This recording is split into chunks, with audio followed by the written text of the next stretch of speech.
ونصلي على رسوله الكريم أما بعد فأعوذ بالله من الشيطان الرجيم بسم الله الرحمن الرحيم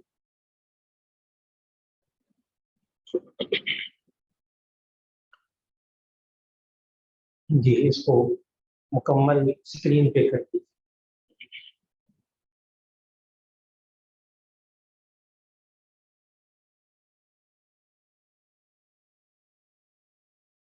جی اس سے ذرا بڑا ہو جائے گا، پھر اسکرین پہ آ جائے گا انشاءاللہ جیسے پہلے تھا. ہاں جی ٹھیک ہے، جس طرح بھی ہو سکے اس کو بڑھا کے تاکہ ان سب حضرات کو نظر آ جائے، ورنہ دور والوں کو نظر نہیں آئیں گے آگے.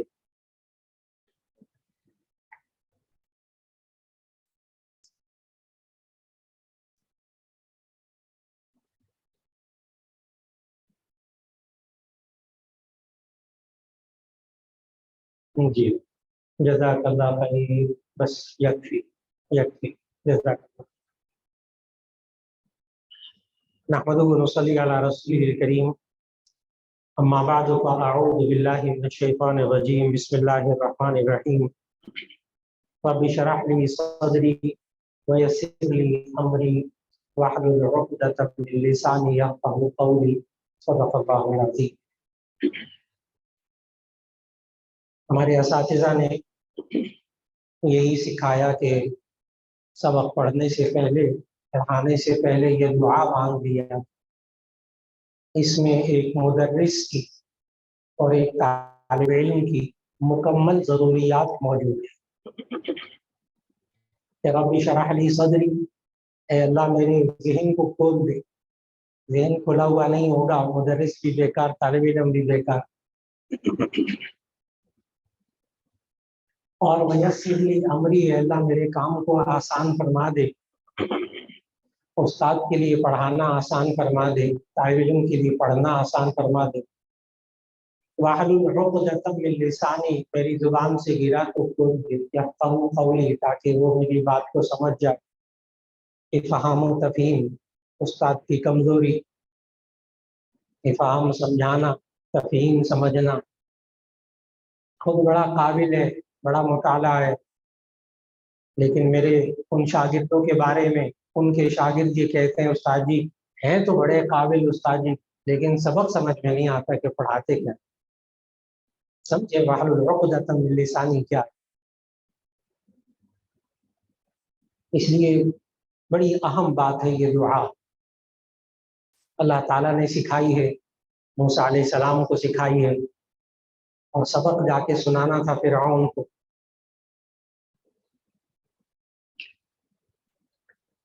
آج کا موضوع ہے ہمارا مدرس کے اوصاف. اس کو ہم نے دو حصوں میں تقسیم کیا کہ مدرس کے اوصاف میں سے ایک تو یہ ہے کہ وہ تدریس کے بنیادی اصولوں کا خیال رکھے. دوسرا اس کا بنیادی وصف یہ ہے کہ وہ اپنی ذمہ داریاں پوری کرے. بس آج کی پوری نشست کا خلاصہ ان دو جملوں میں ہے. چنانچہ آدھی نشست میں تدریس کے بنیادی اصول بیان ہوں گے، اور آدھی نشست میں تدریس کی ذمہ داریاں بیان ہوں گی، اور ان دونوں کو آج ہی سمیٹنا ہے اذان سے پہلے انشاءاللہ. مجھے معلوم ہے کہ آپ میں سے ایک بہت بڑی تعداد ایسی تشریف فرما ہے کہ جو آج آپ یہاں ڈھیروں نکات کا مطالعہ کریں گے تو وہ ایک ایک نقطے پر ایک ایک گھنٹہ بول سکتے ہیں. یہاں ایسے اساتذہ الحمدللہ منتخب کر کے مدارس نے بھیجے ہیں، قابل اساتذہ الحمدللہ. اس لیے آپ حضرات ان نکات کو اگر صرف نوٹ کرتے رہیں گے تو انشاءاللہ العزیز اس کے بارے میں تفصیل آپ کے ذہنوں میں محفوظ رہے گی انشاءاللہ. نمبر ایک، تدریس کے بنیادی اصولوں میں سے پہلا اصول رجوع الی اللہ اور اخلاص نیت۔ اخلاص نیت آپ سمجھتے ہیں، انما الاعمال بالنیات وانما لکل امرئ ما نوى، فمن كانت هجرته الى الله ورسوله فهجرته الى الله ورسوله، فمن كانت هجرته للدنيا يصيبها او امرأة يتزوجها، متفق علیہ۔ سمجھتے ہیں آپ حضرات، نیت کو خالص کرنا، اللہ کے لیے کرنا۔ لیکن یہ رجوع الی اللہ کیسے ہوتا ہے، یہ اکثر اساتذہ مجھ سے پوچھتے ہیں، تو میں ان سے کہتا ہوں کوئی مشکل کام نہیں ہے۔ سبق شروع کرنے سے پہلے رب اشرح لی صدری پڑھ لیا کیجیے، یہی رجوع الی اللہ ہے، یہی رجوع الی اللہ ہے۔ تو آج ہم نے اپنے اس سبق میں پہلے اس پر عمل کر لیا کہ سبق کے شروع ہے رجوع الی اللہ، یہ دعا مانگ لیجیے۔ نمبر دو، تدریس کے بنیادی اصولوں میں سے دوسرا اصول یہ ہے کہ فن یا کتاب سے مناسبت، واقفیت، عبور، یہ تین الگ الگ نکات ہیں۔ آپ جو فن پڑھا رہے ہیں، جو کتاب پڑھا رہے ہیں، اس سے مناسبت، ایک مناسبت وہبی ہوتی ہے، ایک مناسبت کسبی ہوتی ہے۔ آپ کو کتاب ملی، منطق سے دلچسپی نہیں ہے، نحو سے دلچسپی نہیں ہے، مناسبت نہیں ہے، آپ کو کتاب مل گئی، آپ مناسبت پیدا کیجیے۔ مناسبت میں کیا چیزیں کہ آپ اس کتاب میں کیا مضمون بیان ہوا اس کو سمجھنے کی کوشش کریں اور اس کو آگے بیان کرنے کی کوشش کریں، اس میں غلطی نہ ہونے پائے، اس مضمون کو بیان کرنے میں اتنی مناسبت کافی ہے آپ کی تدریس کے لیے۔ میں اپنے پورے اس سیشن کے اندر صرف وہی باتیں کروں گا جو قابل عمل ہوں، ایک عام مدرس کے لیے بہت اونچی اونچی باتیں جو ناقابل عمل ہوں ان کا تذکرہ یہاں نہیں ہوگا۔ کسی ایک بات کے بارے میں کوئی ادنا مدرس بھی یہ نہیں کہہ سکتا، میں یہ نہیں کر سکتا۔ مناسبت پیدا کرنا، ادنا مناسبت کہ کتاب میں جو کچھ ہے وہ آپ بیان کیجئے، کیسے وہ مناسبت پیدا ہوتی ہے اس کے لیے آگے اصول آ رہے ہیں۔ واقفیت، اس فن سے واقف ہونا، اس میں بیان کیا ہوتا ہے، اس میں طریقہ کار کیا ہے، نحو ہے تو اس میں ہوتا کیا ہے، صرف ہے اس میں ہوتا کیا ہے۔ آپ حضرات پڑھ کر آئے، آپ مدرس ہیں، آپ کے ساتھ آپ کے پاس اتنی مناسبت موجود ہے، اتنی واقفیت موجود ہے، لیکن اس واقفیت کو مزید تازہ کر لیں۔ کیسے؟ وہ ابھی آ رہا ہے۔ پھر عبور، ایک ہے کامل عبور، ایک ہے عبور کی کم از کم حد کیا ہے کسی کتاب کے بارے میں۔ تین چیزیں جو ابھی آ رہی میں پہلے دوہرا دیتا ہوں، عبارت، ترجمہ، مفہوم، خلاص۔ عبور، کتاب پر عبور کس کو کہتے ہیں؟ تین چیزیں بنیادی، ترجمہ، عبارت، ترجمہ، مفہوم۔ آپ کو کتاب پر عبور حاصل ہے۔ تیسرا، وسیع مطالعہ، سبق یاد کرنا، یہ خاص نکتہ ہے۔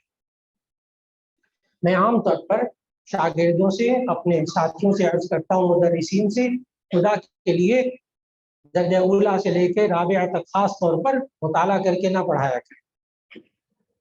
بڑی تاکید کرتا ہوں کہ درجہ اولا سے لے کے رابعہ تک مطالعہ کر کے نہ پڑھایا کریں۔ پھر کیا کیا کریں؟ سبق یاد کر کے پڑھائیں۔ مہربانی کریں۔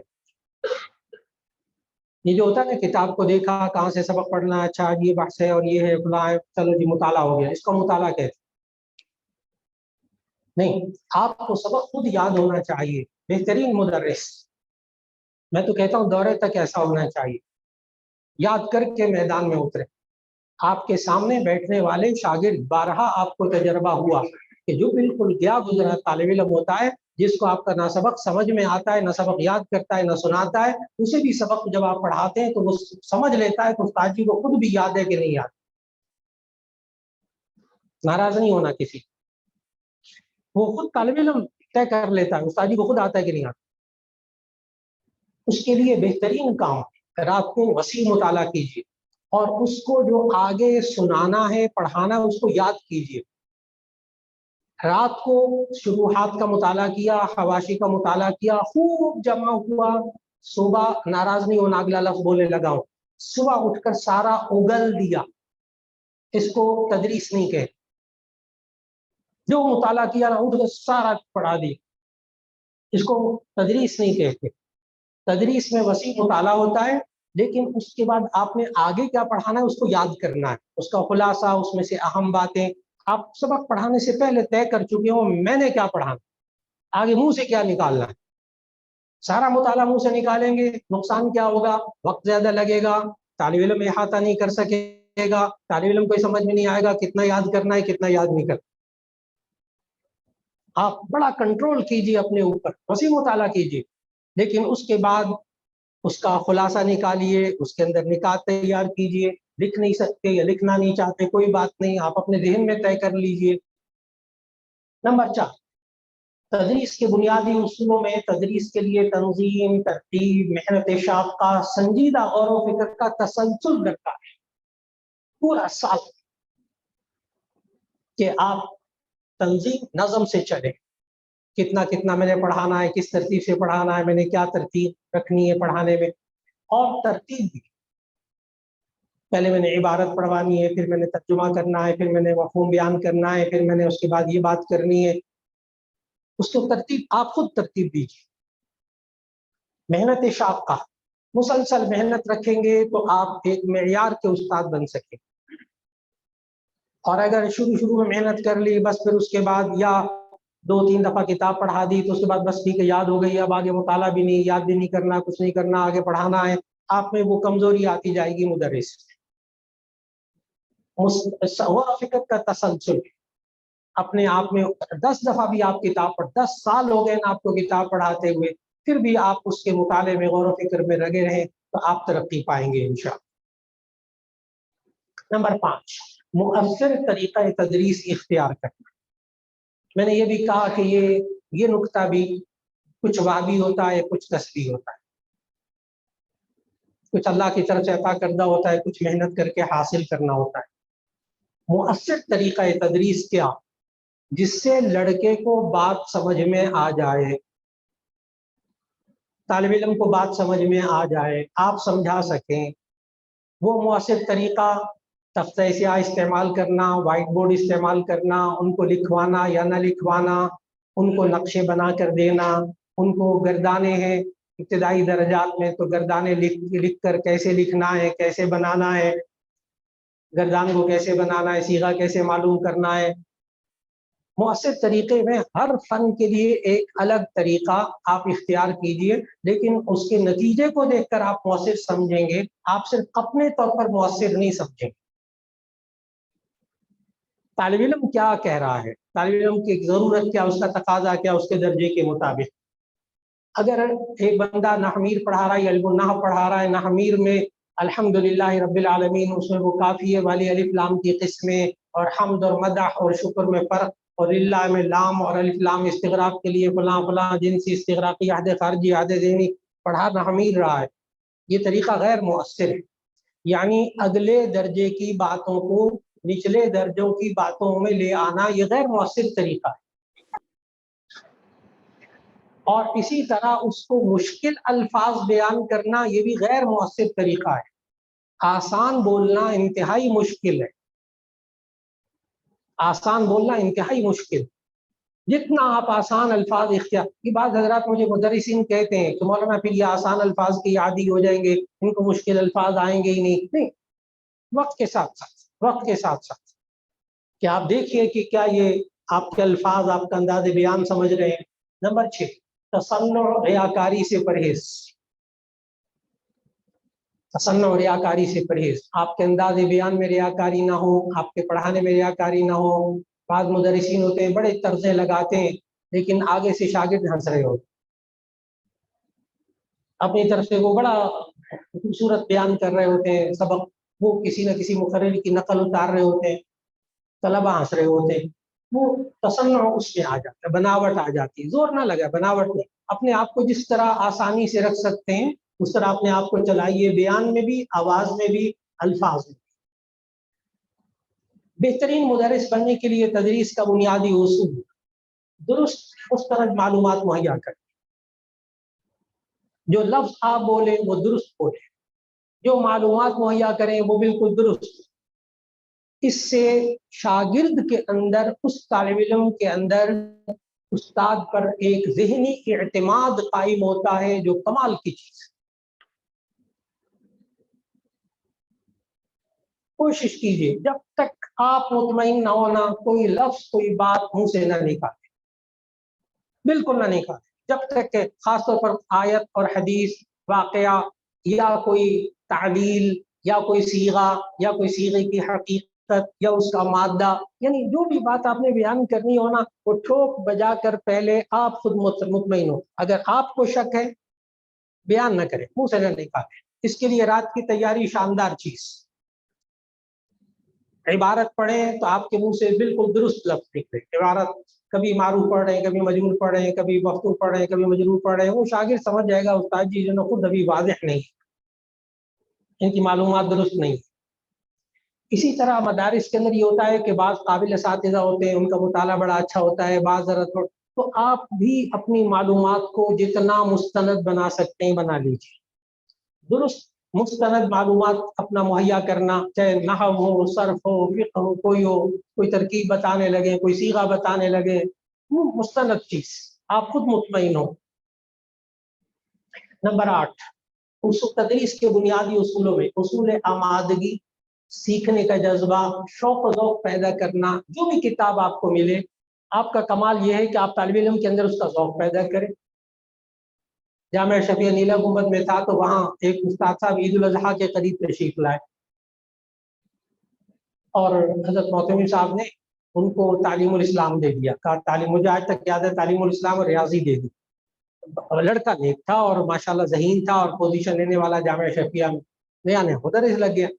اب وہ جو تعلیم الاسلام مل گئی تو حضرت کے پاس ہے تو آ گیا، مولانا عبدالرحیم صاحب کے پاس سے ہو کر میرے پاس آیا، اتنا منہ پھولا ہوا تھا، صرف منہ لال۔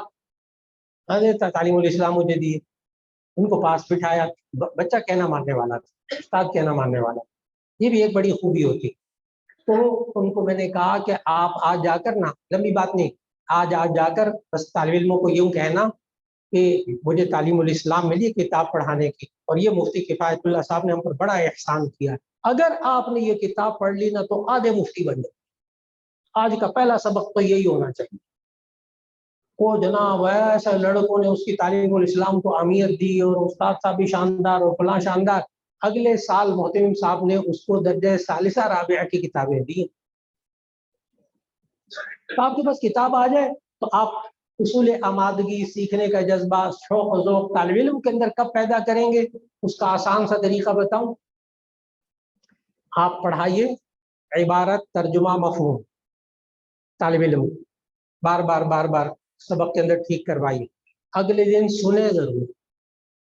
درجہ رابعہ تک تو، ثالثہ تک کم از کم رابعہ تک سبق سننا فرض ہے، اس سے کم میں بات ہی نہیں، سبق سننا اگلے دن فرض ہے۔ بس آپ ایک مہینے کے اندر اندر دیکھیں گے کہ آپ کی کتاب میں لڑکے کا ذوق و شوق پیدا ہو رہا ہے۔ اگر آپ نے پڑھایا پڑھایا پڑھایا پڑھایا اور سنا نہیں، ایک دو مہینے کے بعد طالب علم کا ذوق شوق سوال ہی پیدا نہیں ہوتا اس کتاب کے ساتھ۔ یہ ابتدائی درجات خاص طور پر۔ نمبر 9، افہام و تفہیم اور طلبہ کا ذہنی معیار۔ افہام و تفہیم، افہام سمجھانا، تفہیم سمجھنا، ہونا تو چاہیے تفہیم اور افہام، بولا اس طرح ہی جاتا ہے افہام و تفہیم، لیکن حقیقت یہ ہے کہ پہلے تفہیم ہوتی پھر افہام ہوتا۔ استاد سمجھے گا تو شاگرد کو سمجھائے گا نا۔ اگر آپ نے رات کو سبق سمجھ لیا، اگلے دن آپ انشاءاللہ سمجھا سکیں گے۔ اور مولانا اگر رات کو سبق نہیں سمجھا بھول جائے کہ آپ سمجھا سکیں گے؟ بھول جائے. میرے شاگرد الحمدللہ اور ساتھی بھی اتنے بڑے قیمتی ساتھی اب ہو گئے ماشاءاللہ، بڑے قیمتی ساتھی. اور آج بھی بعض ابتدائی درجوں کے مدرسین ہیں، ان کو جب نصیحت کی وہ آئے استاد یہ کتاب ملی ہے کچھ سمجھ میں نہیں آ رہا، دل بھی نہیں کر رہا پڑھانے، میری فن سے بھی مناسبت نہیں، فلاں نہیں، یہ نہیں. اور جب میں نے پڑھی تھی تو اس وقت بھی نہیں مجھے آتی تھی. کھل کر آ کے میرے سامنے ایک آئے کتاب کے بارے، نام بھی لے دیتا ہوں کتاب کا، شرح تہذیب. شرح تہذیب ان کو پڑھانے کو ملی، وہ مناسبت ہی نہیں ہو رہی تھی. چنانچہ ایک اور استاد جو ماشاءاللہ امین تھے، میں نے گزارش کی کہ آپ ان سے وقت لیں اور وقت لینے کے بعد روزانہ ان سے 57 پڑھیں. وہ کئی بار شرح تہذیب پڑھا چکے، آپ ان کے پاس جائیں انشاءاللہ. وہ امین بھی ہیں، کسی کو نہیں بتائیں گے پڑھ کے شام کو جاتا ہے صبح آپ کو پڑھاتا ہے، یہ بھی مصیبت ہے. دوسروں سے پوچھنے سے یہ بھی مصیبت. وہ اگلے دن سبق سنا دیتا ہے. وہ آئے تھے میرے پاس پڑھنے کے لیے، بتایا میں بتا دیا تم کو پڑھاتا ہوں میں روزانہ شام کو. انا للہ و انا الیہ راجعون. خیانت، بددیانتی.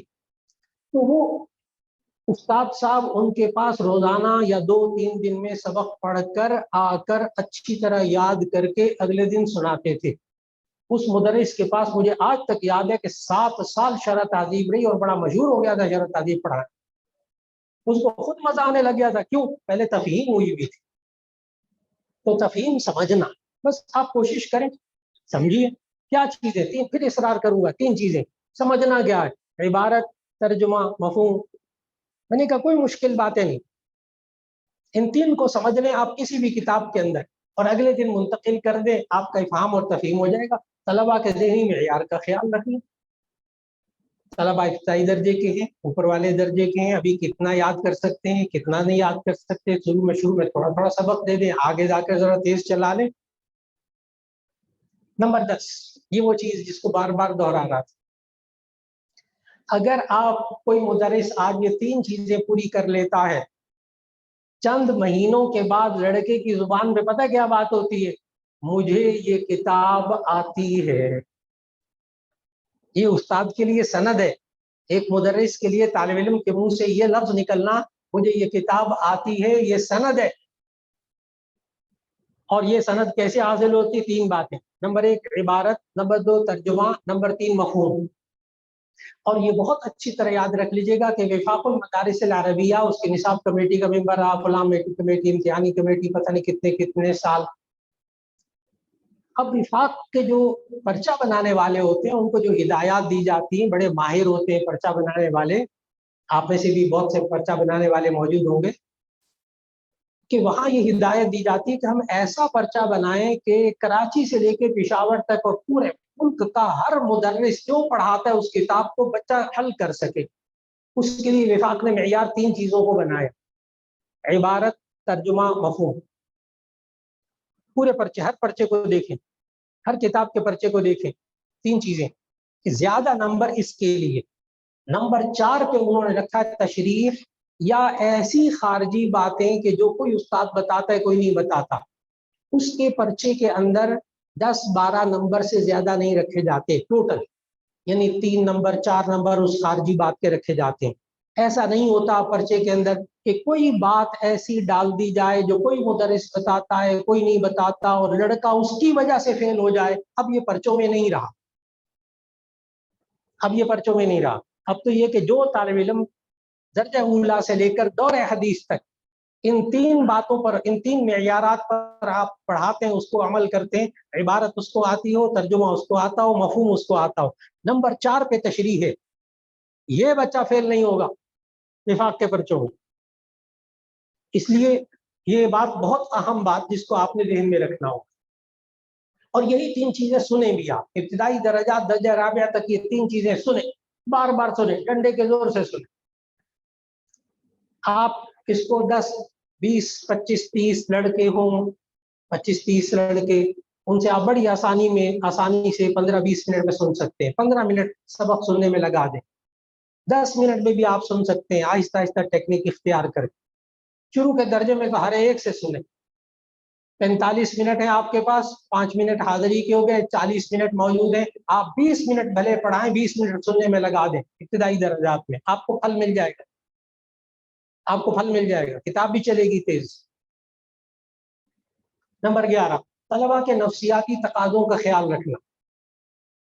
ایک طالب علم ہے، وہ بیچارہ ٹائیفائڈ میں مبتلا ہوا، بخار میں مبتلا ہوا، 1 ہفتہ چھٹی کی، کمزوری بھی ہے، اس کو نظر بھی آ رہا ہے، اس کو کہتے ہیں بس کل نا سارا یہ پورے ہفتے کا سبق یاد کر کے لے کے آنا۔ اللہ کے بندے، یہ بیمار ہے، اٹھ کے آیا، اب اس کے ساتھ رعایت کریں، بس اب اس کو کہیں بس اب آج جو سبق پڑھایا نا بس وہ یاد کر لو، اور دیکھو ذرا 2-3 دن بعد طبیعت ذرا بہتر ہو جائے نا، تکرار کر کے جتنے سبق چھوٹ گئے ان کو بھی۔ وہ بیچارے کی ماں بیمار ہے، باپ بیمار ہے، کوئی اور گھر میں عذر ہے، ایسا کوئی مسائل ہے، ان طلبا کے ساتھ چند دن نرمی اختیار کر لیں، شفقت اختیار کر لیں۔ آج اس کی طبیعت خراب ہے، آپ تھوڑا سا اس کا خیال کر لیجیے، اس سے انشاءاللہ وہ طالب علم آپ کے قریب بھی ہوگا اور اس کا حرج بھی نہیں ہوگا۔ یہ چند ایک نفسیاتی تقاضوں کا خیال۔ نمبر 12، ذہنی استعداد کا خیال رکھیں۔ کچھ غبی ہیں، کچھ ذہین ہیں۔ ایک بہترین مدرس کے لیے تدریس کا بنیادی اصول یہ ہونا چاہیے کہ وہ پوری جماعت میں ہر ایک کا خیال رکھے۔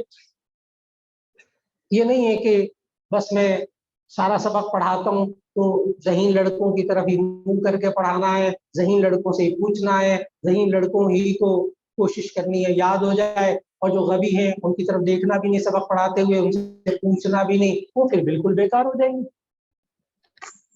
یہ اللہ کا نظام ہے، کچھ غبی ہوتے ہیں، کچھ ذہین ہوتے ہیں۔ آپ غبی سے ضد بازی بھی پیدا نہ کیجیے، غبی سے آسان بات سن لیجیے۔ میں غبی طلبا کو ان کی ذہنی استعداد بڑھانے کی ٹیکنک سمجھانے لگا ہوں کہ غبی بچہ ہے نہیں سناتا، آپ اس سے آسان ترین بات پوچھیں اور شاباش دے دیں۔ مثال کے طور پر وہ اسم کی وجہ تسمیہ، حرف کی وجہ تسمیہ نہیں بتا رہا، آپ پوچھ رہے ہیں اسم کی کتنی قسمیں، وہ کہتا 3، آپ شاباش، بس ایک دن شاباش دے دیں، اگلے دن دیکھیں کیا تماشا ہوتا ہے۔ اور پھر دوسرا طریقہ غبی طلبا کو چلانے کے لیے کہ آپ سبق سن رہے ہیں نا اور آپ کو پتا ہے چند دن میں پتہ چل جاتا ہے آپ کو، تو آپ غبی طالب علم سے وہ پوچھیں جو ابھی ابھی اس سے پوچھا ہے۔ یہ ساتھ والے سے جو پوچھا ہے نا وہ فوراً اس سے پوچھ لیں۔ اور کبھی کبھی میں ایسا بھی کرتا رہا کہ ایک طالب علم سے ایک سوال پوچھا اور مجھے پتا ہے یہ جواب نہیں دے گا، تو میں نے اس طالب علم کو جس نے جواب نہیں دینا تھا اس کو میں نے پہلے سے کہہ دیا، دیکھو جو میں اس سے پوچھ رہا ہوں وہی تمہارے سے پوچھ، وہ بولتا ہے کچھ نہ کچھ تو بولتا ہے، یقیناً بولتا ہے، اور جب یقیناً بولتا ہے شاباش دیتا ہوں، اگلے دن وہ کہتا ہے چلو شاباش دے دیتا، تھوڑا سا اور یاد کر لوں۔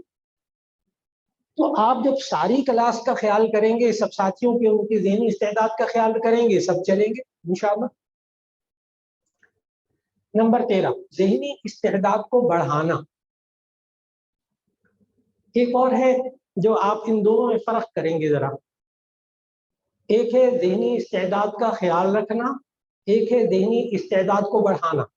یہ دونوں میں ذرا بار بار میں دہراؤں گا۔ ذہنی استعداد کا بڑھانا، بہت سے اساتذہ یہ سوال کرتے ہیں ہم طلبا کی ذہنی استعداد کو کیسے بڑھائیں؟ میں اس کی مثال دوں گا، بالکل جیسے آپ غبارے کو پھلاتے، یہ ہمارے نفسیات میں یہ مثال دی جاتی، جیسے غبارے کو پھلاتے ہیں، کیا وہ ایسا عجیب سا اتنا سا غبارہ ہوتا ہے، آپ اس کو منہ سے لگا کر ہوا بھرتے ہیں بچوں کے لیے، وہ تھوڑا سا پھولتا ہے، پھر تھوڑی سی اور ہوا بھرتے ہیں، تھوڑا سا اور پھولتا ہے، پھر اتنا بڑا غبارہ ہو جاتا ہے۔ آپ نے اس غبارے کی استعداد کو بڑھایا۔ بالکل اسی طرح آپ پڑھاتے ہیں جب کتاب، بالکل مطمئن رہے کہ آپ نے اگر عبارت ترجمہ مفہوم دیکھ کر کتاب کو چلایا تو اسی صورت میں 100% اس طالب علم کی استعداد بڑھے گی، گارنٹی ہے۔ استعداد بڑھانا الگ سے کوئی عمل نہیں ہے، کھل کر کہہ رہا ہوں، استعداد بڑھانا الگ سے کوئی عمل نہیں ہے۔ اس کی مثال دینے لگا ہوں، ایک طالب علم درجہ اولا کا آپ کے پاس آیا، آپ نے اس کو علم صرف پڑھانی شروع کی، آپ نے اس کو ماضی کی گردان سکھائی، چند دن میں اس کو ماضی کی گردان آ گئی، ٹھیک ہو گیا۔ پھر آگے آپ نے مضارع کا سبق پڑھایا، اب مضارع کی گردان بھی اس کو آگے، اس کو بنانا بھی آ گیا۔ پھر اس کے بعد نفی جہت بلم آیا، وہ بھی آپ نے پڑھایا، وہ بھی اس کو آ گیا، یہاں تک کہ امر نہیں کی گردانیں بھی آ گئیں۔ بولے پہلے شروع میں جب آیا تھا تو ماضی بھی اس کو نہیں آتا تھا، اب جناب مضارع امر نہیں نفی جہت بلم نفی تاکید بلن امر بہت سارا، تو آپ نے کیا کیا اس کو اس کی استعداد کو بڑھایا. یہ ہمارے یہاں بہت بڑی غلط فہمی ہے. وہ میں پڑھاتا تو ہوں لیکن پتہ نہیں کیا طلبا کی استعداد نہیں بڑھ رہی. نہیں آپ پڑھا رہے ہیں, طلبا کی استعداد بڑھ رہی ہے, فکر نہ کریں, لیکن شرط یہ ہے کہ طالب علم کہہ دے کہ مجھے کتاب آتی. سمعی اور بصری آلات کو استعمال کرنا, کان کے آلات سمعی بصری, یہ سمعی آلات ہیں, اسپیکر. بصری آلات یہ والے ہیں, آپ کے پاس یہ سب نہیں, تختہ سیاہ وائٹ بورڈ استعمال کرتے ہیں. سمعی بصری آلات استعمال کر کے میں اس کا ایک طریقہ, ایک مثال دینے لگا ہوں. جب علم صیغہ پڑھا رہا تھا تو اس وقت مرمیون کی تعلیل, اور جب نحو پڑھا رہا تھا تو ترکیبیں. اکلا خالد طعامن, اب سمجھاتے رہے, بہت اچھی طرح آپ سمجھا سکتے ہیں, لیکن وائٹ بورڈ کے اوپر لکھیں اکلا خالد طعامن, اکلا کے نیچے لکھیں فعل, زید خالد کے نیچے فاعل, طعامن کے نیچے مفعول, بس فعل فاعل مفعول مل کر بیٹا آپ لکھ لو, لکھ لیا. بمشکل آپ 1.5 منٹ میں اکلا خالد طعامن کی ترکیب اس کو یاد کرا سکتے ہیں. وائٹ بورڈ کا استعمال. مرمیون کی تعلیل لگے رہے آپ زبانی, آدھا گھنٹہ 15 منٹ لگے رہے, پھر بھی نہیں, وہ تھوڑی دیر کسی کو سمجھ میں آئے گی, کسی کو نہیں سمجھ میں آئے گی. اور یہی مرمیون اصل میں مربویون تھا, کس طرح کس ضابطے کے تحت کیا کیا حرف بدلتے بدلتے مرمیون ہوا. وائٹ بورڈ پر تختہ سیاہ پر لکھ کر ایک دفعہ اس کو سمجھا دے, چند منٹ میں سمجھے گا, اس کے ذہن سے نکلے گا کبھی. سمعی بصری آلات کو استعمال کرنا.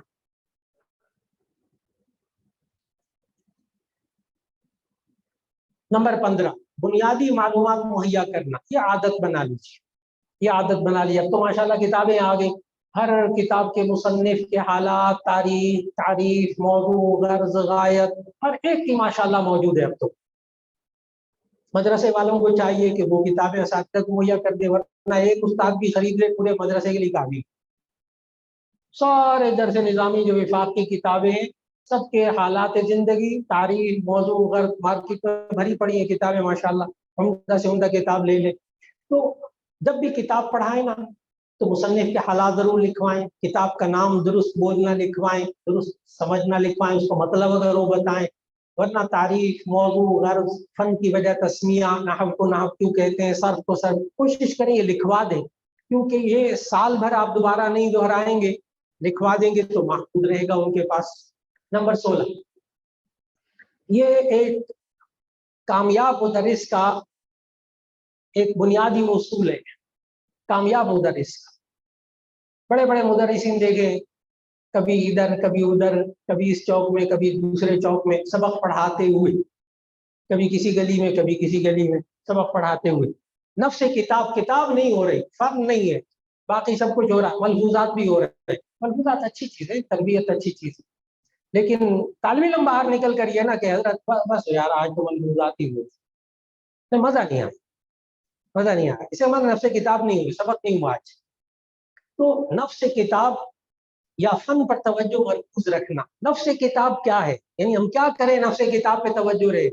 پھر وہی عبارت ترجمہ مفہوم, عبارت ترجمہ مفہوم. تشریح میں آپ اس فن سے متعلق, اس سے بات سے متعلق مزید کوئی بات بتانا چاہیں ضرور بتائیے. لیکن کامیاب مدرس وہ ہوتا ہے جو اس اصول کا خیال رکھتا ہے, رہنا میں نے کتاب کے اندر. طالب علم جائے باہر تو اس کو پتا ہو آج کتاب سبق ہوا. نمبر 17, آپ کا مزاج ہے سبق لکھوا دیجیے, یاد کروائیے, اگلے روز سبق سنیے.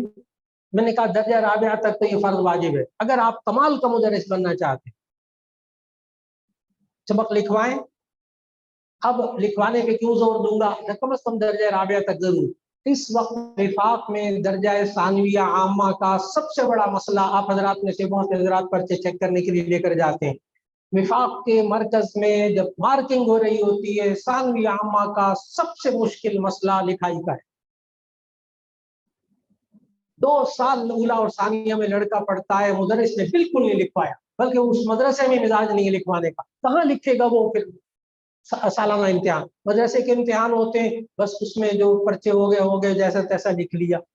لکھائی پر اب توجہ دلائیں. الحمدللہ اب اس وقت وفاق المدارس العربیہ سے جو منسلک مدارس ہیں ان میں یہ بہت عمدہ ایک رواج بن چکا کہ انہوں نے اپنے یہاں کاتب رکھے ہوئے خوش نویس، وہ کٹے ہوئے پین سے اور عام پین سے بچوں کو، بچیوں کو، طالبات کو بھی الحمدللہ طالبات کو بھی کتابت سکھا رہے ہیں، یعنی پین سے کیسے لکھنا ہے اور کٹے ہوئے پین سے کیسے لکھنا ہے. اب وہی طالبات وفاق کا پرچہ دیتی ہیں، وہی طلبہ وفاق کا پرچہ دیتے ہیں، بہترین ان کا خط ہوتا ہے، بہترین لکھتے ہیں، لیکن یہ لکھنا لکھنے سے آتا ہے. اگر آپ سارا سال نہیں لکھوائیں گے پرچے میں وہ نہیں لکھتا، فکر نہ کریں. تو اس لیے درجہ رابعہ تک تو کم از کم سبق ضرور لکھوائیں. اب بعض ساتھی ہوتے ہیں وہ مجھے کہتے ہیں، جو اساتذہ ہیں، استاد جی اب تعلیم الاسلام ہے کیا لکھوائیں، علم النحو ہے اردو میں کیا لکھوائیں. جب آپ غور سے سنیے گا جو لکھا ہوا ہے نا وہی لکھوائیں. کیا فائدہ؟ اب اگلا سوال، کیا فائدہ؟ اس کی املا درست ہوگی، اس کو لفظ لکھنا آئے گا، جملہ انشائیہ کیسے لکھتے ہیں، فلاں لفظ کیسے لکھتے ہیں، ضمیر مرفوع منفصل کیسے لکھتے ہیں، لفظ کیسے لکھتے ہیں. اس لیے تعلیم الاسلام میں بھی کاپی بنوائی ہے. علم النحو، اچھا علم النحو میں بھی، علم الصرف میں بھی یہ کوشش نہ ہو کہ جو کتاب میں لکھا اس سے ہٹ کر میں نے لکھوانی ہے تعریفیں. طالب علم پریشان ہوتا ہے، کتاب میں یہ لکھا ہے، ابتدائی طالب علم ہے. بعض اساتذہ کی یہ بھی ایک مجبوری ہوتی ہے، وہ کہتے ہیں یہ لکھی ہوئی تعریف کے علاوہ میں جو بتا رہا ہوں وہ لکھوں. اب پیپر میں پرچے میں کیا لکھے گا؟ وہ ذہنی طور پر ڈبل مائنڈیڈ ہو گیا، دوہرا ذہن اس کا چلے گا نہیں. آپ وہی تعریف، اس کو کہ علم النحو والی تعریف ہی لکھ دے، یہی لکھ دے، کبھی بنائے. اب یہ بچہ جو درجہ ثانیہ میں جائے گا انشاءاللہ لکھے گا پرچوں کے اندر. تو سبق لکھوانا، یاد کروانا، اگلے روز سبق سننا، تدریس کے بنیادی اصولوں میں سے نمبر 8. یہ بڑے کامیاب مدرس ہوتے ہیں جو اس پر عمل کرتے ہیں. اسباق کی منصوبہ بندی کرنا. میں نے سمائی تک اگر مدارس کی طرف سے ہو جائے تو سبحان اللہ کہ جی سمائی تک اتنا پڑھانا ہے، ششمائی تک اتنا پڑھانا ہے، سالانے تک اتنا پڑھانا ہے. جو زور سالانے میں لگانا ہے وہ 3 دفعہ زور لگائے گا، کتاب بھی مکمل ہو جائے گی. اس کا بڑا تجربہ رہا، بڑا تجربہ رہا. آپ اپنے طور پر محنت کر دیں، کئی مدارس نے اس پر محنت کی ہوئی ہے، انہی سے فوٹو کاپی لے لیں کہ جی نصاب کہاں سے کہاں تک ہوتا ہے. یہ منصوبہ بندی، یعنی کہاں سے کتاب کہاں سے ہوگی، سمائی تک، ششمائی تک، سالانے تک. نمبر 19 وقت کی پابندی، آغاز سبق میں بھی اختتام سبق میں بھی بھرپور کوشش ہو وقت کی پابندی. یہ تدریس کا بنیادی اصول. طالب علم سمجھے کہ وقت میرا ضائع نہیں ہو رہا. آپ جب آئے ہیں تو مکمل وقت کی پابندی، جا رہے ہیں تو مکمل وقت کی پابندی. نمبر 20 مشکل ترین کام، آسان زبان، مہذب انداز. تدریس کا بنیادی اصول، جتنا آسان کر سکتے ہیں اپنی زبان کو کوشش کریں. دوران تدریس ابتدائی درجات میں مشکل الفاظ نہ بولے، بالفرض بولنا پڑ جائے، بالفرض بولنا پڑ جائے. اس میں متمکن، اب اس کی جگہ کون سا لفظ بولے استاد جی، اس میں متمکن تو اس کا مطلب بتائیے، ترجمہ بتائیے. متمکن کا یہ معنی، اسم کا یہ معنی، اس میں متمکن اس لیے اس کو کہتے ہیں، یہ اعراب کو جگہ دیتا ہے. اس طرح آپ کھول کر تھوڑا سا آسان کر کے پھر بار بار پوچھتے ہیں اس میں متمکن کیا ہوتا ہے، پھر آپ مشکل لفظ بولیں اس کا معنی سمجھ میں آئے گا. تو آسان زبان اور مہذب انداز. مہذب انداز، اس میں تمسخر نہ ہو، اس میں طعنہ نہ ہو، اس میں الفاظ کا چناؤ اچھا ہو، گھٹیا الفاظ نہ بولے جائیں، گالی نہ دی جائے، بدزبانی نہ کی جائے. نمبر 21 یہ بڑے کام کی چیز ہے. اگر آپ نے آخر میں 5 منٹ، تو میں بڑی دور کی بات کہوں گا، اگر آپ نے عادت بنا لی آخری 3 منٹ میں یہ کام کرنے کی، آپ کمال کے مدرس بن جائیں. ہر سبق کے آخر میں آپ خلاصہ بتا دیں. کوشش کریں گھڑی دیکھ کر کہ میں نے آخر میں سبق کا خلاصہ بتانا ہے. اس کا طریقہ کیا؟ مثال کے طور پر آج بیٹا میں نے جو سبق پڑھایا، ہدایت النحو کی یہ فصل بتائی، تو اس میں اسم کی علامات بیان کی گئی ہیں اور اسم کی اتنی علامات ہیں. تو آپ نے کل یہ عبارت کا ترجمہ اور مفہوم اور یہ خلاصہ جو ہے نا آپ نے تیار کر کے لے کر آنا. آج ہمارے سبق کا خلاصہ یہ.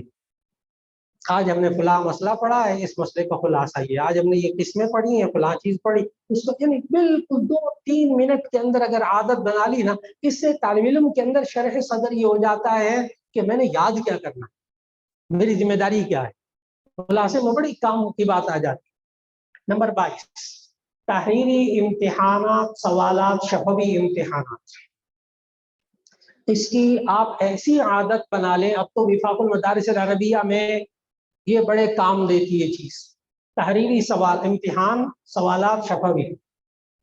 الحمدللہ میں تو کہتا ہوں مدارس کو اس بات کی پابندی کرنی چاہیے کہ سماعی، ششماعی، سالانہ امتحان یا جہاں خماسی اور سالانہ امتحان ہوتے ہوں، جو اساتذہ سبق پڑھاتے ہیں اور پرچہ بناتے ہیں ان کو وفاق المدارس العربیہ کا گزشتہ سال یا اس سے پیوستہ سال کا سوالیہ پرچہ دیں اور پابند کریں اس استاد کو کہ اس کے مطابق پرچہ بنا۔ وفاق المدارس کے پرچوں کے پیچھے بڑے بڑے علماء کے ذہن کام کرتے ہیں، معمولی نہ سمجھیں۔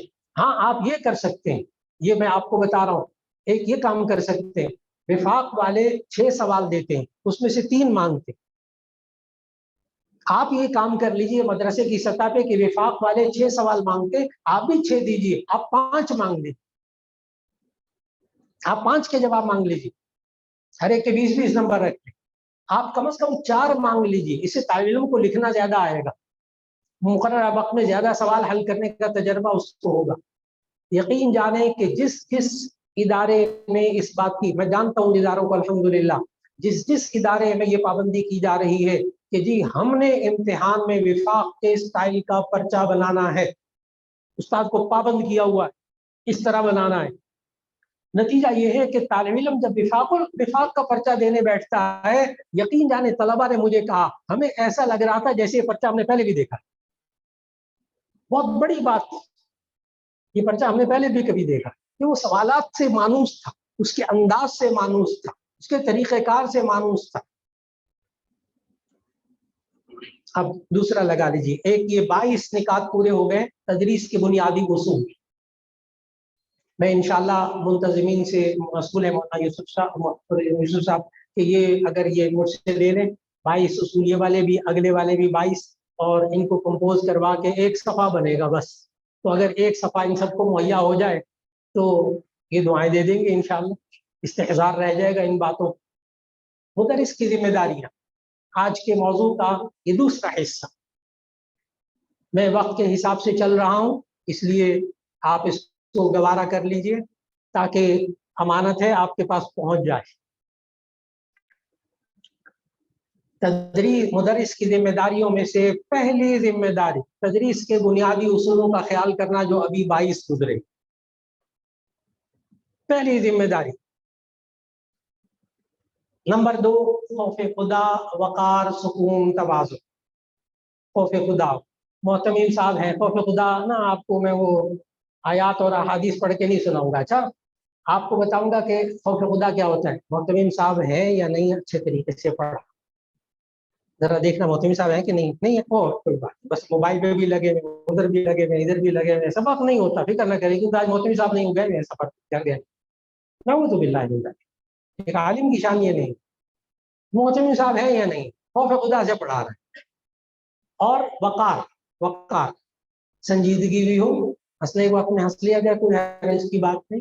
سکون، طبیعت پہ سکون، پریشانیاں نہیں، ہر مدرس کو پریشانی ہے، فکر نہ کرے، ہر انسان پریشان، بیوی بیمار، بچے بیمار، ماں بیمار، وہ فلاں بیمار، بجلی کا بل زیادہ آ گیا۔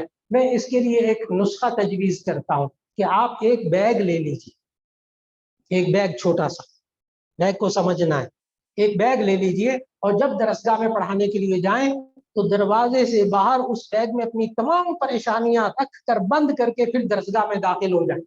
اللہ کے بندے، درسگاہ میں پریشانیاں آنے، ذہن پہ سوار کرنے سے وہ کیا پریشانیاں حل ہو جائیں گی، بلکہ اور خرابی پیدا ہوگی۔ ہر انسان پریشان، فکر نہ کرے، لیکن ان پریشانیوں کو آپ درسگاہ سے باہر رکھیں، کم از کم اس وقت میں جب پڑھا رہے ہیں اپنے ذہن کے اوپر سوار نہ کیجیے، آپ کامیاب مدرس بنیں گے۔ تو مدرس کی ذمہ داری اپنے اندر سکون پیدا کرے، یعنی غم، فکریں، پریشانیاں لے کر درسگاہ میں نہ بیٹھے، تواضع، عاجزی، انکساری، تکبر نہ ہو۔ نمبر 3، زہد، دنیا سے بے رغبتی۔ زہد دنیا سے بے رغبتی. حدیث ذہن میں رکھ لیجئے, ازہد فی الدنیا یحبک اللہ وازہد فیما عند الناس یحبک الناس. دنیا کے اندر جو ہے اس سے بے رغبتی اختیار کرو, اللہ آپ سے محبت کرے گا. اور دنیا کی چیزوں میں جو لوگوں کے پاس چیزیں ہیں ان سے بے رغبتی اختیار کرو, لوگ آپ سے محبت کریں گے. بے رغبتی. اور بے رغبتی میں کیا کیا چیزیں, اب طالب علم کے پاس اچھا موبائل ہے, اچھی گھڑی ہے, کہاں سے لی ہے, کدھر سے آئی ہے, کہاں سے آئی ہے. ایک ہے پوچھنا, ایک ہے رال ٹپکانا, دونوں میں فرق ہوتا ہے. ناراض نہیں ہونا کسی نے. ایک ہوتا ہے پوچھنا, پوچھ لے, ایک ہے رال ٹپکانا کہ طالب علم یہ سمجھ رہا ہوں میری چیز میں دلچسپی لے رہا ہے. عجیب بات ہے, وہ شاگرد استاد کو اپنی نظروں سے گرا دیتا ہے. بہت عجیب بات بتا. پھر زہد میں یہ بات بھی شامل ہے, تمہارے ابا جی کیا کرتے ہیں, یہ ابا جی کی کپڑے کی دکان ہے, اچھا میں سوٹ لینے آؤں گا. تمہارے ابا جی کی اور کس کی دکان ہے, گھڑی کی دکان, موبائل کی, اچھا ہاں میرا موبائل خراب ہے میں آؤں گا کسی دن. اب آپ اس کے والد کی دکان پہ جائیں, موبائل ٹھیک کروائیں یا نیا موبائل خریدیں, پیسے بھی پورے دیں, لیکن وہ بچہ اگلے دن آ کر درسگاہ میں بتائے گا اپنے سارے ساتھیوں کو, استاد جی آئے تھے ہمارے ابا جی کی دکان پہ نا, موبائل کا خراب ہو گیا تو وہ ٹھیک کرانے. یہ نہیں بتائے گا پیسے دیے کہ نہیں دیے, لیکن وہ نظروں میں گر جاتا ہے. کیا ضرورت, کہیں اور سے ٹھیک کروا لیجیے, کہیں اور سے سوٹ لے لیجیے. یہ باتیں عجیب غریب باتیں. میں نے بتایا کہ طالب علموں کی نظر میں استاد گرتا کیسے, ملتا کچھ نہیں, کوئی فائدہ نہیں ملتا. نمبر 4, اسلامی شعائر کی پابندی. اسلامی شعائر کی پابندی کی, اس میں ساری باتیں آپ سمجھ گئے. اپنا پورا ڈھانچہ, اپنا اٹھنا بیٹھنا, اپنا بولنا چالنا, اپنی عبادات نمازوں کی پابندی, داڑھی مونچھیں, ہاں داڑھی مونچھیں سب شامل اس میں. ایک مدرس کمال کا وہ یہ. نمبر 5, خود اخلاق حسنہ سے آراستہ ہو, طلباء کو آراستہ کریں. خود اخلاق رذیلہ سے پاک ہو, طلباء کو پاک کریں. بڑی ضرورت ہے, یہ ذمہ داری ہے ایک مدرس کی. اخلاق حسنہ, صبر, شکر, عدل. اخلاق رذیلہ, جھوٹ بولنا, حسد کرنا, فلاں فلاں ساری چیزیں معلوم آپ کو. بری عادتیں, بدزبانی, غیبتیں کرنا. مدرس اپنے آپ کو اخلاق حسنہ سے آراستہ کرے اور طلباء کو آراستہ کرے. اپنی ذمہ داری اس کو سمجھے, اور یہ مسلسل عمل ہے, سارا سال, ساری زندگی. نمبر 6, مناسب لباس, جسم زبان کی پاکیزگی. یہ مدرس کی ذمہ داری. مناسب لباس, نہیں پیسے خرچ ہوتے زیادہ, اچھا فکر نہ کریں, نہیں خرچ ہوتے, لیکن مناسب لباس پہ کوشش کیجیے. سبق پڑھانے کے لیے اپنا کرتا شلوار ایک استری کیا ہوا الگ سے رکھ لیں, جس کی استری بھی 3 دن تک خراب نہ ہوتی. کوشش کریں صاف ستھرے ہو جائیں, استری نہ صحیح صاف ستھرے ہو جائیں. آپ کی ٹوپی, آپ کا امامہ, آپ کا فلاں, آپ نے جو چیز پہننی وہ صاف ستھری. آپ کا جسم پاکیزہ, اور آپ کی زبان پاکیزہ. گالی دینا, بدزبانی کرنا, کوشش کریں کہ گالی اور بدزبانی مدرس کی زبان سے بالکل اس میں سے نہ ہو. نمبر 7, ادارے کے اصول و ضوابط کی پابندی اور احترام. یہ ایک ایسی ذمہ داری ہے جس کو پورا نہ کرنے کی وجہ سے میں نے بڑے بڑے مدرسین کو بیکار ہوتے دیکھا, ضائع ہوتے دیکھا. ایک دو چیزیں اس میں الگ الگ ہیں. ادارے کے اصول و ضوابط کی پابندی, ایک تو ہے پابندی, ایک ہے احترام. یہ ایک اور مصیبت ہے. یہ تو پتہ نہیں ایک تو ہمارا ناظم کیسا ہے, ہر روز نیا اعلان کرتا ہے. اور یہ بیان کس کے سامنے ہو رہا ہے, شاگردوں کے سامنے, سبق کے اندر. یہ محترم صاحب کو بھی پتہ نہیں کیا ہے, ہر روز نئی نئی ہدایتیں دیتے. عمل کرتا ہے مدرس, لیکن احترام نہیں کر پا رہا. باتیں پہنچ جاتی ہیں, پھر اس کے نتائج بھگتنے پڑتے ہیں. کیا ضرورت ہے؟ تو ادارے کے اصول و ضوابط کی پابندی اور احترام, طلباء کے سامنے بھی, ساتھیوں کے سامنے. کامیاب مدرس. نمبر 8, موبائل کے استعمال میں احتیاط. میں نے یہ نہیں کہا موبائل چھوڑ دیں, نہیں کہا. استعمال کی چیزیں لازمی چیزیں, ضروریات زندگی میں سے ہے, لیکن ایک عالم ہونے کی حیثیت سے بھرپور کوشش کریں. اللہ توفیق دے, کوئی زیادہ مشکل نہیں ہے. نیٹ والا موبائل اگر ضرورت ہے آپ کی, میسج ہے, فلاں ہے, اس کو الگ رکھ دیں, ایک الگ نمبر لے لیں. اور جیب کے اندر آپ موبائل ایسا رکھیں مدرس جس میں نیٹ نہ, یوٹیوب اور فلاں بالکل سوال ہی پیدا نہیں. وہ گھر میں رکھ لیں. یہ نہیں کہ میں کہہ رہا ہوں مولانا یوسف آج کیا کہہ گئے گھر میں دیکھنا جائز ہے، نعوذ باللہ. میں کہہ رہا ہوں گھر میں رکھ لیں، وہاں ضرور پورے کریں. بڑے بڑے اکابر نے الحمدللہ اپنی جیبوں سے نا اب یہ نیٹ والا موبائل نکال دیا، لیکن نظروں کی حفاظت، کانوں کی حفاظت، یہ دو چیزیں مدرس کو تباہ کرتی ہیں. نہ وہ کانوں کی حفاظت کر رہا، نہ آنکھوں کی حفاظت کر رہا. یہ دو چیزیں تدریس کو بہت نقصان پہنچا رہی. طالب علموں کے سامنے درسگاہ میں بات نہ کریں، بھرپور کوشش کریں. موبائل پہ بات کرنی، درسگاہ سے باہر نکل کر کر اول تو اس کو سائلنٹ پہ رکھیں، سائلنٹ پہ رکھیں، وائبریشن پہ رکھیں، گھنٹی نہ بجے. کوئی میسج آ جائے طالب علموں کے سامنے نہ دیکھیں، باہر دیکھ لیں. کوئی خاص کال آ گئی درسگاہ سے باہر چلے جائیے، کوئی بات نہیں، چھوڑیے، پھر اندر آ جائیے. نہیں گھنٹوں باہر بات کر رہے. موبائل کے استعمال میں جتنی احتیاط ہو سکتی تدریس کے، خاص طور پر تدریس کے اندر. نمبر 9، رحمت للعالمین میں سے استاد اور طالب علم کے آداب کا مطالعہ کریں. اب میں رحمت للعالمین، جو کہ یہ پہلے بنی ہوئی تھی، رحمت للعالمین کی جگہ میں بتاؤں گا کہ وفاق المدارس العربیہ نے جو اب تدریس کے اصول و ضوابط اور مدرسین کی ذمہ داریوں پہ شمارہ جاری کیا ہے، کمال کی چیز ہے، کمال کی چیز ہے. اس کو آپ صرف ایک شمارہ نہ سمجھیے گا، اس میں بڑے بڑے ذہنوں کو حضرت مولانا قاری حنیف جلندری صاحب اللہ تعالیٰ ان کو عمر میں برکت نصیب فرمائے، اور ہمارے حضرات اکابر بیٹھے، ان حضرات نے بڑی محنت سے اس کو تیار کیا. بڑے علماء کی سوچیں بیچ میں شامل ہیں، تو اس کو ضرور پڑھیے گا بار بار. ایک بہترین مدرس بنیں گے انشاءاللہ، ابھی بھی ہے بہترین. نمبر 10، ہمیشہ طالب خیر رہے، خیر کا طالب رہے. ہمیشہ طالب علم کا خیر، یہ علم چھوٹ گیا کمپوزنگ میں، ہمیشہ طالب علم کا خیر خواہ رہے. طالب علم یہ سمجھے کہ یہ میرا خیر خواہ ہے، یہ ایک مدرس کی ذمہ داری. یہ طالب استاد میرے سے ضد کھا گیا ہے، یہ میرا دشمن ہو گیا ہے، یہ مجھے اب رہنے نہیں دے گا، یہ مجھے پڑھنے نہیں دے گا، یہ مجھے بلا کرے گا، نہ نہ نہ، یہ آپ مدرسین کا مال نہیں ہے، یہ کام نہیں ہے آپ. طالب علم سمجھے کہ اگر مار بھی رہا ہے نا تو یہ میرا خیر خواہ، کہ مجھے ڈانٹ بھی رہا ہے تو خیر خواہ. اگر سمجھے نا کہ طالب علم کے اندر انقباض آ گیا آپ کے ڈانٹنے کی وجہ سے یا تھوڑا بہت سختی کرنے کی وجہ سے، اس طالب علم کو قریب کیجیے جتنا جلدی ہو سکے، قریب کیجیے، قریب کر کے اس کو پلٹا دیجیے، اس کا انقباض ختم کیجیے. یہ انقباض نقصان دہ ہے.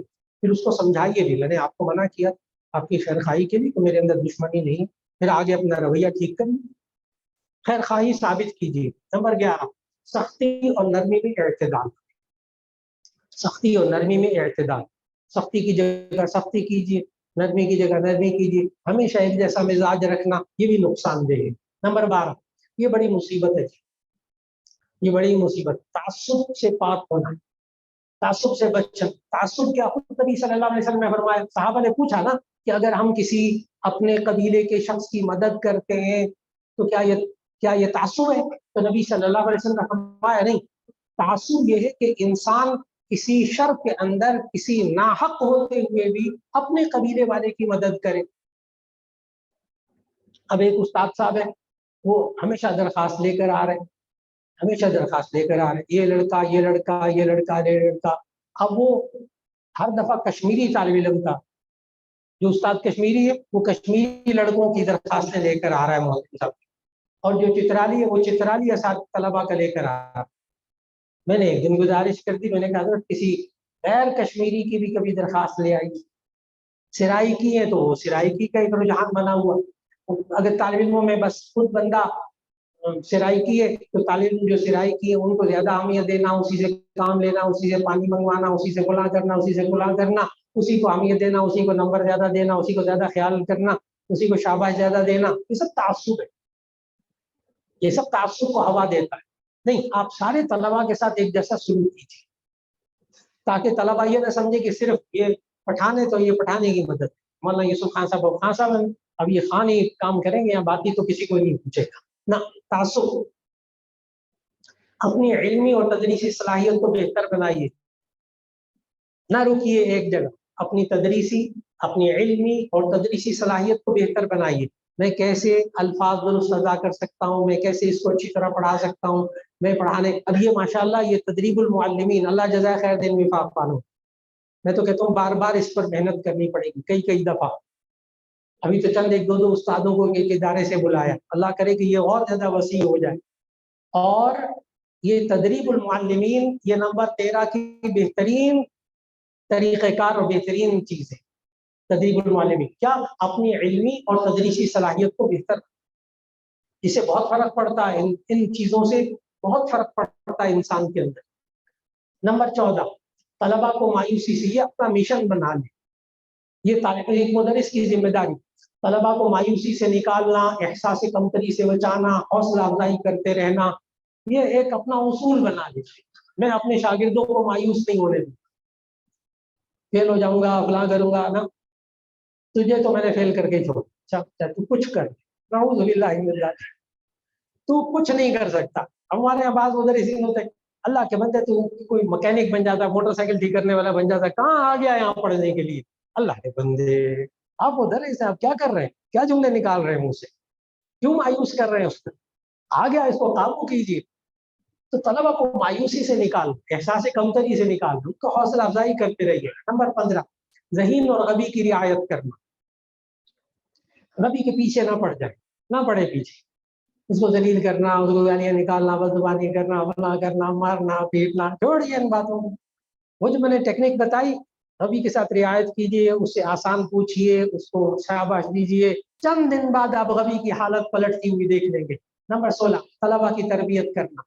یہ لفظ تربیت ویسے ہے مجمل، تربیت کے بارے میں ذہن واضح ہی نہیں ہوتا، مدرس کا اپنا ذہن واضح نہیں ہوتا، بس اس ادارے میں تربیت نہیں ہوتی، فلاں ادارے میں تربیت بڑی ہوتی. اللہ کے بندے تربیت کو سمجھ تو لیں گے کیا ہے. 2 جملوں میں مختصر سا، لمبی بات نہیں، آپ لوگ اس میں پوری تقریر کر سکتے ہیں، مجھے معلوم ہے اتنے قابل اساتذہ بیٹھے ہوئے، پورا جمعہ پڑھا سکتے ہیں سورہ المائدہ، لیکن 2 جملے 2 لائنیں. تربیت کس کو کہتے ہیں؟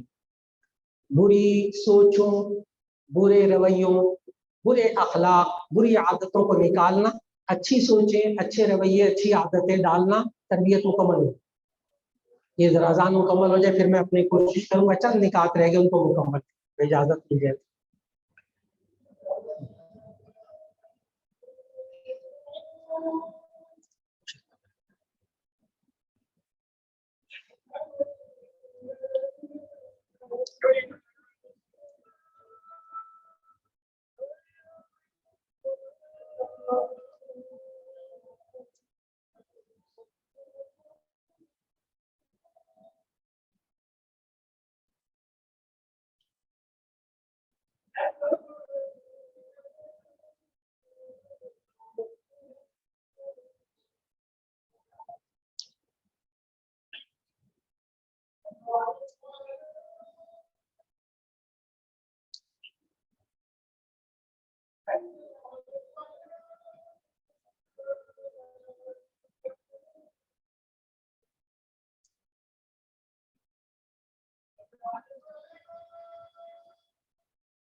نمبر 17 اعانت، عیادت، مساوات. اعانت طالب علم کے ساتھ مدد کرنا، مدرس کی ذمہ داری، سبق یاد کرنے میں مدد کرنا، لکھوانے میں مدد کرنا، نہیں پیسوں سے ہی مدد کرنا. اعانت ایک مسلسل عمل. عیادت بیمار پرسی کرنا طالب علم کی، اس سے بھی طالب علم بہت قریب ہو جاتا ہے اس استاد کے. مساوات ہر ایک کے ساتھ جس کا جو حق ہے اس کے مطابق اس کے ساتھ سلوک کرنا. نمبر 18 خود وقت کی قدر کرنا، طلبا کے وقت کو ضائع نہ کرنا. آپ کے سب لکھے ہوئے انشاءاللہ یہ آپ کو مل جائیں گے.